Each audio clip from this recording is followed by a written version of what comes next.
and then we'll be jumping on. Let me get this right, actually.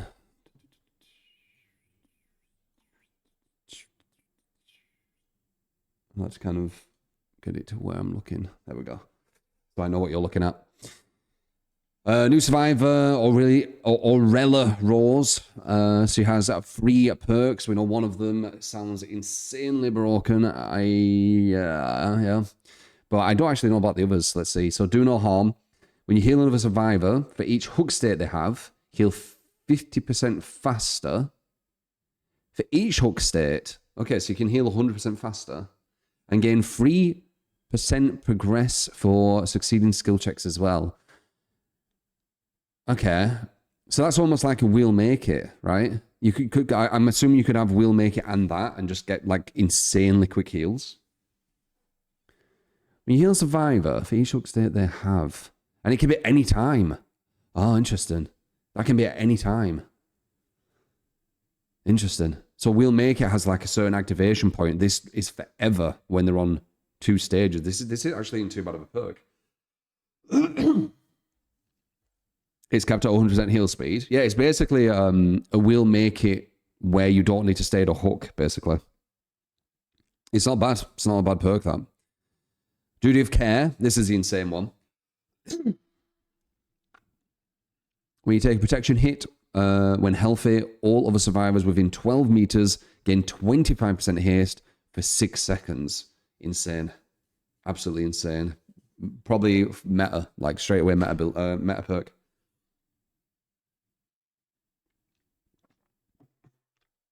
Body blocking, +3 per additional, which is 8. Yeah. Body blocking in general is one of the strongest things you can do on this game. Buffing it with a perk, yeah. It's going to be very, very, very strong. It's going to be super meta, that. You're going to have people running around all the time. No, dude. You've got a UI. You can tell when the person's... Like, you can look at the UI and you can see who's on gens. And when you can notice like 2 people are on gens and the death hook guy's getting chased, you can go for the protection hit. I'll show you today anyway, because I'm going to be using this perk. It's going to be super busted, I feel like. Obviously, you need your team to do gens, but if they're doing gens, it's going to be free as fuck. Rapid response. When you fast exit a locker, you suffer from exhaustion for 20 seconds. When you gain exhausted, you see the killer's aura for 2 seconds. Exhausted prevents... Wait. Okay, when you gain exhausted. Okay. Exhausted prevents one from using perks that cause exhaustion. So you only see the killer's aura for 2 seconds and then that's it.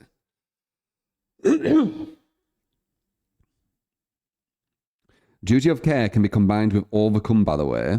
Yeah, but you don't need that. You're pairing things that aren't needed. You can have DS, Dead Hard, Windows, and Duty of Care. Like, you can have meta, new meta. Like, why are you adding Overcome instead of, like, Dead Hard, for example? You don't need it. 25% for 6 seconds is insane. You don't need Overcome. Anyway, so this is the phase 2 I was talking about with the ghoul guys. Remember, I said they were going to kill the ghoul, or going to really hurt the ghoul. And I said phase 2 was way more tame than I was ready for. I was waiting for phase 2, as I called it. This is phase 2. This is the thing what's going to really hurt the ghoul. This is what I was waiting for. So, breaking a pallet puts the power on cooldown timer based on 2 leap tokens, not just 1. So they're trying to make it where when you break, the pallet, the survivor has enough time to get to another loop, thus making the catch-up meaningless. Basically, imagine Blight, but it can never get you until you get to another loop. That's basically what they've done to Ghoul here, which would actually make Blight a lot weaker, by the way. That's all they need to do. They might do this to Blight. Foreshadowing. Remember I said that. Hindering time applied to survivors when activating a vault using the Kanguin Leap while talking to them prior to that instant has been reduced by 0.5 seconds. It was 1 second. What this means is the anti-loop the killer had when the survivor misplays and puts down a pallet instead of holds it because you can't actually mouse one and there's a tell when you go in to do the vault and when you're not going to do the vault. There's actually a gameplay loop there. Well, when the survivor misplays, they still potentially get around to the pallet again, so you can't catch them anymore.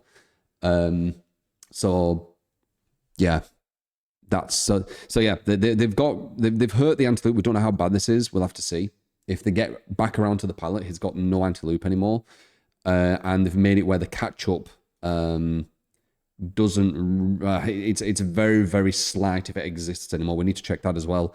But they're probably going to make it to loops again, and then you've got no anti-loop. So maybe Distillation. So you have anti-loop again. You need to use a perk, but then you'll get your anti-loop back. But now you need to use a perk for certain, possibly. They've nerfed that one as well. No one really used this after the first massive nerf. So I don't think people are going to... it's still okay, but now you can't see them hiding in lockers. And then they've just done a score event. So yeah, this is the thing I was talking about. This is phase 2, as I called it. This is what we're expecting, right? Massive nerfs. Not even that long after the first pair of nerfs. Still in a top tier killer. Blight can do everything better. And they've nerfed that, what I was talking about. Like, I'm not talking about Blight doing everything better than these. I'm talking about his previous build. So this is even weaker than something which was weaker than Blight in every way, almost. Doctor added a cooldown to interrupting unhooks with shock therapy repeatedly. So they've made it so there's actually counterplay. Well, actually, no, they were counterplay. Easier counterplay. There's loads of events where there's no counterplay for killer. But yeah, let's make something which did have counterplay have even more counterplay for Survivor. The Houndmaster, reduce the dog's vault speed, nerf to her. Double the blood point rewards, right? Orny, remove the turn rate limit. Okay, back to normal Orny, that's good. Singularity overclock mode now provides a 3% base speed increase instead of haste. Wait, what do they mean by this? What do they mean by this?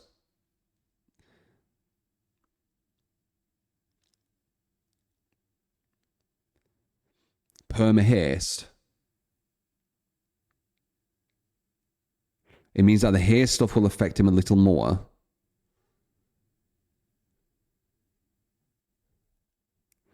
So it stacks when they remove stacking. They're not removing stacking anymore.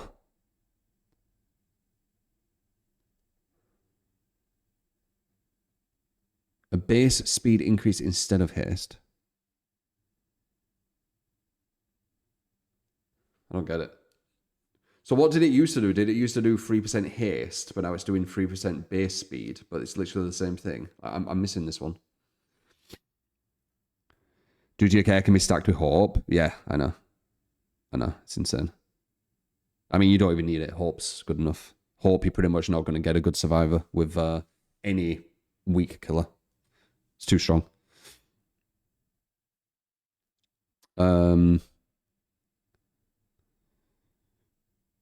Are there other killers with and same power limitation like GHOUL now, like on pallet breaks? Yeah, I it's crazy, isn't it? No, Billy can just do it. Blight can just do it. Nurse can do it. You know? Now, for example, when you get a 5% haste boost, it would boost his regular speed by 100, but now the 5% boosts 103. Right, okay.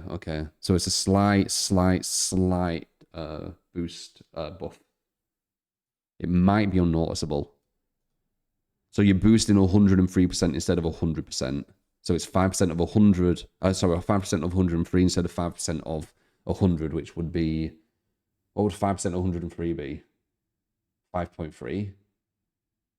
No, 5.1 something. Or 5.0 point something. It's going to be very minor. If I'm thinking of that correctly. Survivor perks, babysitter increased the haste effect granted, so they gave him faster from babysitter, which was already really, really good. I don't know why they've buffed that. It makes no sense to me. That was already really good. They're moving it 120% for 10 seconds, and then continued at 110% for the rest. Okay.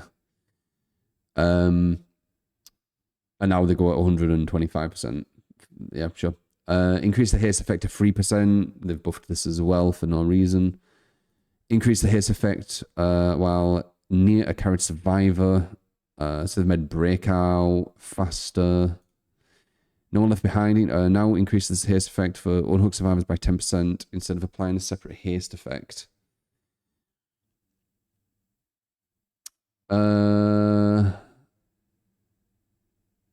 Increases the haste effect for unhooked survivors by 10% instead of applying it. Whoa!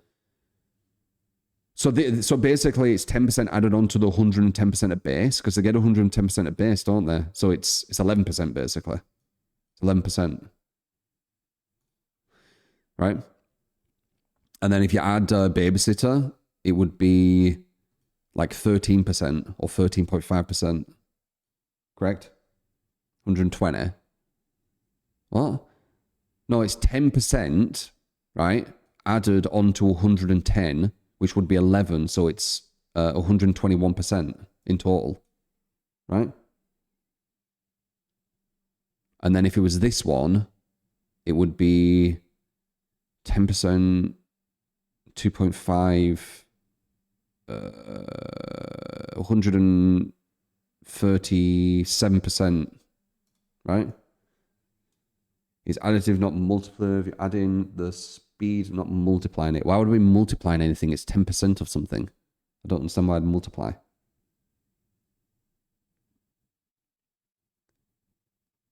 I could be wrong, but it sounds like 137% if you use this and this for 10 seconds. 137.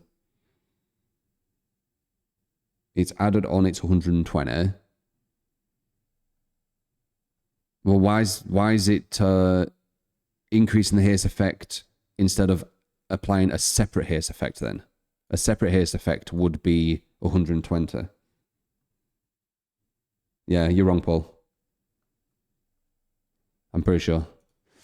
You're talking about a separate haste effect, but they're saying that it doesn't do that. They're saying it adds 10% onto the current haste effect. So 10% of 110 is 11. You see? Killer perks, bashes included. Increased haste effect when near a power generator to 7 was 5. Right? Increased haste effect after hooking the obsession to 10. Big buff, but who uses furtive? And it doesn't last that long. And this is this is a design for survivors. Because it's wanting you to get away from the hook quicker. So this buff is a pseudo survivor buff, or pseudo quality of life change for survivor. They want the killer to get away from the hook, right? You get 10% movement speed as you run away from the hook, I think, right? Furtive. Increased haste effect on breaking object 7. They're very, very minor, these, dude. Like, these are fucking huge. You're adding 5% when the survivor's percentage is more impactful than the killer's percentage, and you're only adding 2% to the killer.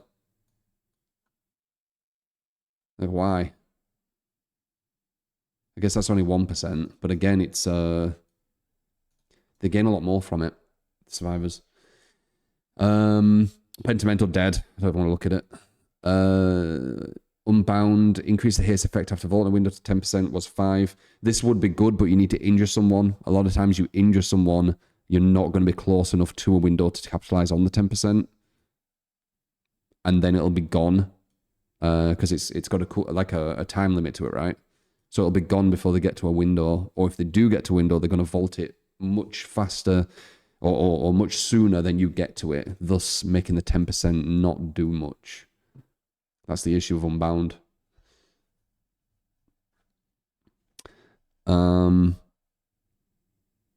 Pentimento's nerf was lessened. Sure, I'll look.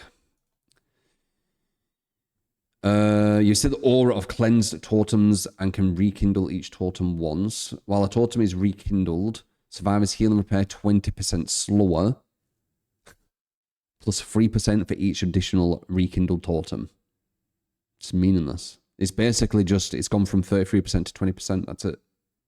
That's it. That's like all this other kind of like 1, 2, 3%, all this is just meaningless. Like the way to use Pente is you let them break a few totems, and then you start lighting the totems. So you'd only be lighting one at a time. When they break it, you light it one at a time. So not only has it been nerfed by 13%, they can also see.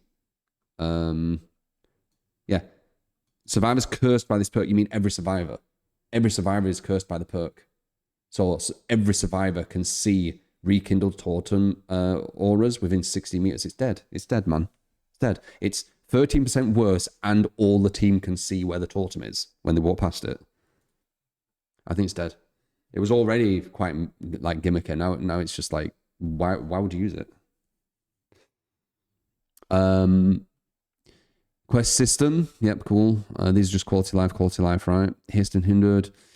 The speed bonus penalty of haste and hindered is now shown on the respective status icons.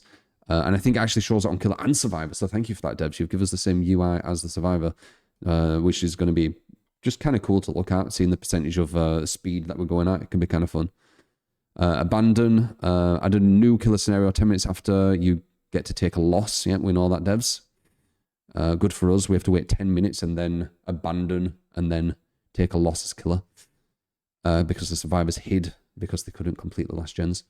Rarity, blah, blah, blah. Pre-equipped loadouts, perk preview, character visual fidelity, or fidelity, sorry. And then bug fixes, blah, blah, blah, blah, blah, right? Nothing crazy. Reverted stuff. Yeah, we saw that. I missed anything, have I?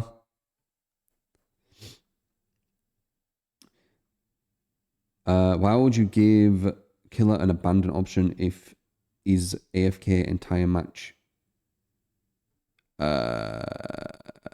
What? And there you go.